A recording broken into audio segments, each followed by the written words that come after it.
ഇന്നലെ പെരിന്തമണ്ണ തിരൂർക്കാട് വെച്ചാണ്ട് ഒരു KSRTC വളവിങ്ങന്ന് സ്പീഡ് കൂടിയാണ്ട് കൺട്രോൾ ചെയ്യാൻ കഴിയാതെ ഒരു ലോറിനെ കൊണ്ടിടിച്ച്.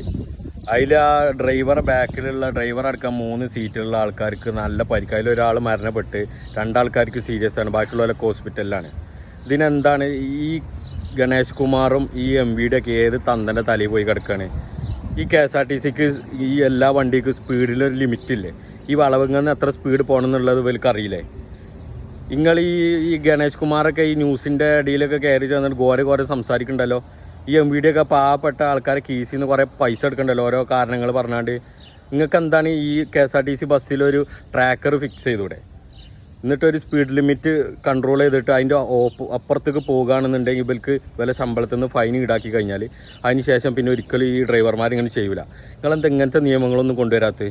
ഉള്ള ജനങ്ങളെ കീസിൽ നിന്ന് ആവശ്യമില്ലാതെ ഓരോ റൂൾസും കാര്യങ്ങളും പറഞ്ഞാൽ നിങ്ങൾ ഇങ്ങനെ കക്കാന്നല്ലാതെ ഇങ്ങനത്തെ ഉപകാരപ്പെട്ട എന്തെങ്കിലും കാര്യങ്ങൾ പറയും. ഇതിപ്പോൾ ആ ഒരു പെൺകുട്ടിയാണ് മരണപ്പെട്ടത്. ഇനി ബാക്കിയുള്ളവർക്ക് ഇനി എന്താ അവസ്ഥ എന്നും കൂടി അറിയില്ല.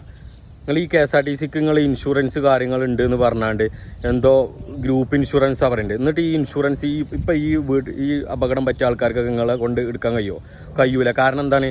KSRTC ബസ് ദാരിദ്ര്യത്തിലാണ്. KSRTC ബസ്സും KSRTC ഡിപ്പോയും. അപ്പോൾ എങ്ങനെ ഇതൊക്കെ എന്ത് ചെയ്യും? അപ്പോൾ ഒന്ന് ബുദ്ധി ഉപയോഗിച്ചാണ്ട് എന്തെങ്കിലുമൊക്കെ ചെയ്യാൻ കഴിയുമെങ്കിൽ ചെയ്യും. ഗണേഷ് കുമാറും MVD.